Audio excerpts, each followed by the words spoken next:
Ayah, lihat ini. Ada apa, Nak? Berita pengeboman di gereja ya. Sekitar pukul 7 waktu Indonesia Barat telah terjadi bom yang diperkirakan bom bunuh diri. Namun hingga kini kami belum bisa memastikan karena kami masih terus menghubungi Pak Frans selaku Kabid Humas Polda Jatim yang akan kami mintai keterangan sesaat lagi. Namun begitu perlu kami sampaikan kembali bahwa ledakan ini terjadi tepat di depan gereja Santa Maria yang ada di Surabaya sekitar pukul 7. Dan hingga saat ini diperkirakan informasi yang kami dapatkan ada 2 orang yang meninggal dunia. Padahal ayah sudah berencana untuk ke sana membantu kegiatan bersih-bersih di gereja itu minggu depan. Kenapa kita harus ikut membantu, Ayah? Agama kita kan sama mereka berbeda. Berbeda kan bukan berarti tidak bisa saling membantu. Kita berbeda agama, tetapi tetap satu bangsa. Mengapa orang tega melakukan hal keji terhadap saudara sebangsanya sendiri? Tindakan seperti ini mengadu domba antar umat beragama. Padahal selama ini kita selayaknya mementingkan integrasi sosial demi keutuhan bangsa Indonesia. Integrasi sosial itu apa sih ya? Integrasi sosial merupakan proses penyesuaian unsur-unsur yang berbeda dalam kehidupan masyarakat. Jadi, kelompok minoritas dan mayoritas saling bersatu dengan menghormati perbedaan yang ada.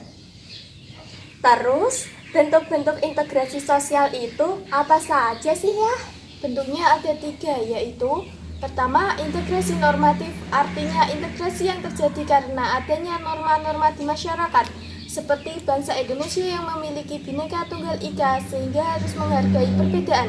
Kedua, integrasi fungsional, artinya masyarakat memiliki fungsi-fungsi tersendiri yang akhirnya menciptakan kesatuan, seperti suku Minang, pandai berdagang sehingga mereka menjual hasil laut.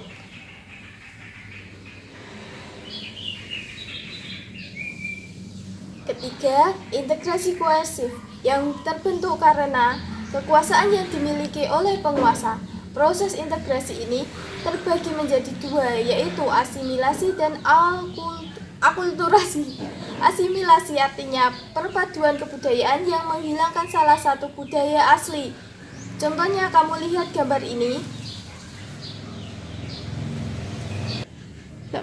Awalnya baju koko identik dengan baju pria dari warga Cina, tapi sekarang justru sebagai baju muslim laki-laki. Ada juga akulturasi, yakni perpaduan 2 buah budaya tanpa menghilangkan budaya aslinya. Ratih, tahu nggak contohnya apa? Aku tahu. Contohnya seperti pada gambar itu kan ya? Masjid Menara Kudus memadukan budaya Islam dan Hindu dalam gaya arsitekturnya. Tepat sekali. Kalau faktor-faktor penyebab integrasi sosial apa saja? Karena homogenitas kelompok ya. Di desa kita ini kan masyarakatnya tergolong plural dan multi agama. Pastinya untuk mencapai integrasi sosial akan lebih sulit, serta butuh waktu yang lama. Berbeda jika masyarakatnya di sini cenderung homogen, maka proses integrasi sosialnya lebih mudah. Selain itu, ada mobilitas geografis ya. Di Desa Bulurejo kan terdapat pendatang baru dari berbagai kota yang dengan mudah datang dan pergi. Berarti ketika masyarakatnya memiliki mobilitas tinggi dari suatu tempat ke tempat lain, menyebabkan integrasi sulit tercapai. Sedangkan jika masyarakatnya terisolasi, justru lebih mempercepat proses integrasi itu sendiri. Pintar sekali. Jangan lupa proses komunikasi juga menjadi penentu cepat dan lambatnya integrasi sosial.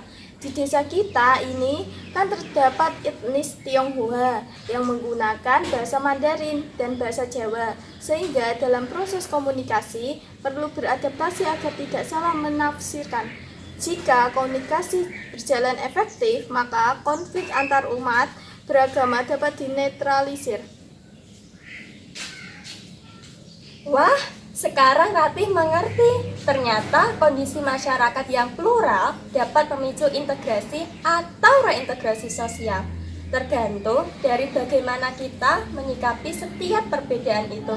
Terima kasih Ayah, ilmunya sangat bermanfaat sekali. Sama-sama nak. Ingat ya, pada dasarnya manusia hidup saling berdampingan dan harus saling menghormati sesama. Sama-sama nak. Ingat ya, pada dasarnya manusia hidup saling berdampingan dan harus saling menghormati sesama. A few moments later.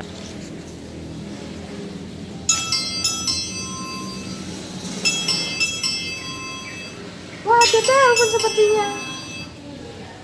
Halo, Assalamualaikum. Waalaikumsalam. Pak Yoga, ini saya Pak Alek. Mari segera berkumpul ke rumah kakek Purnomo sekarang. Iya, baik-baik. Saya segera ke sana. Siang kek, kakek jangan sedih ya. Ada Ratih dan Ayah yang siap membantu kok kalau butuh apa-apa. Kakek bingung nak, harus nginep di mana? Karena rumah anaknya kakek letaknya di desa sebelah, jauh dari sini, nggak kuat kalau jalan kaki. Oh begitu, nanti Ratih bilang ke Ayah ya kek, supaya bisa mengantarkan hingga ke rumah anaknya kakek. Tapi mengapa kalian bersedia membantu kakek, sedangkan kita berbeda agama? Sebagai umat manusia, tidak ada agama yang benar dan salah kek. Ayah selalu mengajari agar saling menghormati satu sama lain. Justru karena perbedaan itulah yang membuat manusia saling menumbuhkan cinta kasih dan mampu memberikan kebermanfaatan bagi orang-orang di sekitarnya.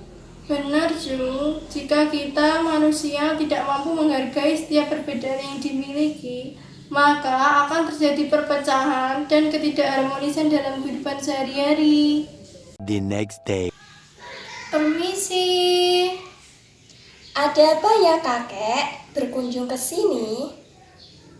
Kakek ingin menemui kalian sambil mengantarkan makanan untuk berbuka puasa nanti. Maaf kek, Ayah masih di tempat kerja, seharusnya tidak perlu repot-repot segala, kami ikhlas membantu kok. Enggak apa-apa, Ju. Ini bentuk terima kasih atas bantuan kalian kemarin. Kek, oh ya, silahkan masuk ke dalam rumah dulu kek. Sama-sama, Ju.